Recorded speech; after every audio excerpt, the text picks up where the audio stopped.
team building, may 5 C yan. Ang C, number 1 C ng team building is communication. So, lahat tayo, alam natin kung anong communication. Ito yung pakikipag-usap, pakikipagkapwa. Kung paano po kayo bitaw ng salita sa kapwa. That's the communication. There's a silent and loud communication. Pag silent po, ito yung kailang.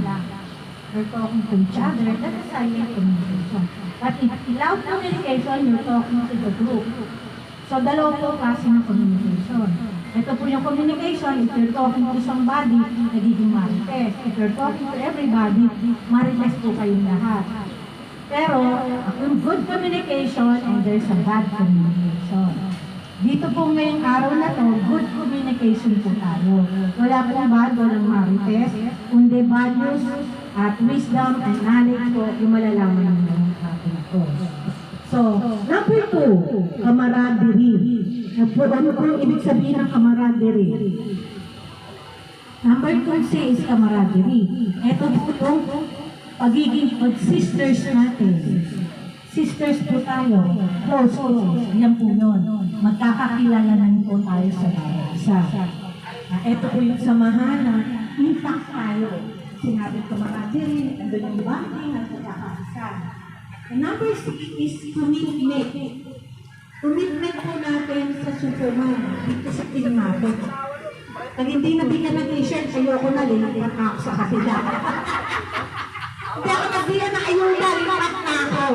Hindi po ganon. Itong Superman po natin, hanggang pagtanda na po natin, 80 years old tayo, 90 years old, nandito pa rin po tayo. Konting problema, kailangan po ayusin. Kailangan po natin ng pagkakaisa, unawaan, forgiveness. Pero po, pag sobrang magbigat ng ginawa sa'yo, meron din po kami unity, kami mga officer, napapatawag po ng pakusap kung magkaroon ng problema. Okay? Sa commitment. Commitment nyo po.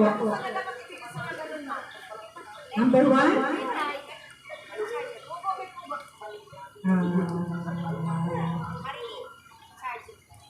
yun na yun.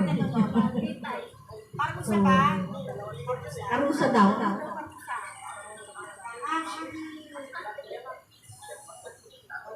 Wala pa kasi tayo pinag-usapan yan eh. Wala pa tayo. Hindi pa kami, kumbaga ngayon pa lang po kami nagkaroon ng matinding problema ganyan. So hindi pa po namin napag-uusapan kung paano ang gagawin. Hindi po kami pwedeng magbunuhan kasi kung sa totoo lang po, kulang na ang mga officers ng Superman. Halos karamihan inactive. Kaya po talagang kailangan po ng bagong officers na magiging active. So, by next